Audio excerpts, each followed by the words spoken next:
হ্যাঁ, রকেট চালাচ্ছে, প্লেন চালাচ্ছে, আমার দৌড়ে চালালে বলে যে ড্রাইভার হয়তো গাঁজা খাইছে। এগুলো অনেক সময় আমরা সহ্য করি নি আর কি। যেহেতু আমি একজন প্রফেশনাল ড্রাইভার, এগুলো আমাকে সহ্য করতে হবে। যাত্রীরা বিভিন্ন রকমের যাত্রী উঠবে, একই মানসিকতার লোক কখনো হবে না এবং কখনো উঠবে না। সেক্ষেত্রে এগুলো আমরা স্যাক্রিফাইস মাইন্ডে দেখি। হ্যাঁ, কোনো যাত্রীরা বলেন, কোনো সময় বলেন যে ড্রাইভার জোরে চালাচ্ছে, কখনো বলে যে আস্তে চালাচ্ছে। এটা অবশ্যই এক দৃষ্টিতে ঠিক যে আমরা কখনো আস্তে চালাই, কখনো জোরে চালাই। আবার এক দৃষ্টিতে ঠিক না, আমরা এক নিয়মেই গাড়ি চালাই। আমার লিমিটেশন আছে বাংলাদেশ গভর্নমেন্টের 80 ভিতরে, 80 কিলোমিটার ভিতরে। আমরা অ্যাকসেপ্ট করি না। অনেক সময় যাত্রীদের একটু তাড়া থাকে যে একটু জোরে চালানোর জন্য, আমরা জোরে চালাই না। তো এখন সেক্ষেত্রে অনেক সময় দেখা যায় যেটা সত্য কথা, সেটা হলো আমাদের কিন্তু কাউন্টারে দেরি হয়, আমাদের কাউন্টার ফেস করতে দেরি হয়, অথবা আমাদের যাত্রী সংকটের কারণে আমরা একটু দেরি করতে বাধ্য হই। বাধ্য হলে তখন যাত্রীরা একটু বিরক্ত ফিল করে, অনেক কথাই তখন বলে। আমরা এগুলো আসলে নিজে সহ্য। হ্যাঁ, অনেকে ঠেলা গাড়ি চালাচ্ছে, অনেকে গরু গাড়ি চালাচ্ছে, এইভাবে বলে। কিন্তু আমরা তখন তেমন একটা উত্তর দিই না।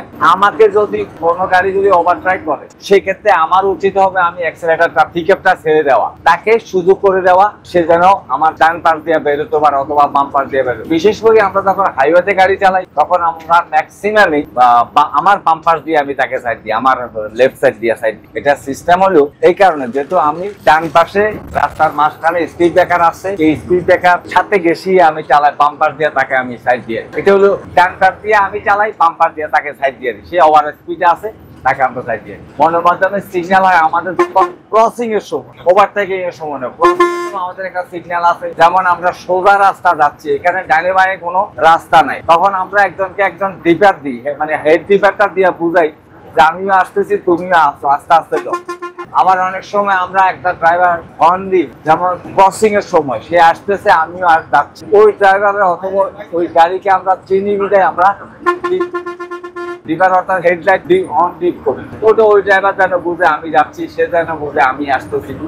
সব রোডের এসি বাসগুলা 70+% তারা নর্মাল ড্রাইভ করে, ভদ্র ড্রাইভ করে, ভদ্র আচরণ করে। বিশেষ করে এসি বাস। নন এসি গুলো একটু রাফই করে।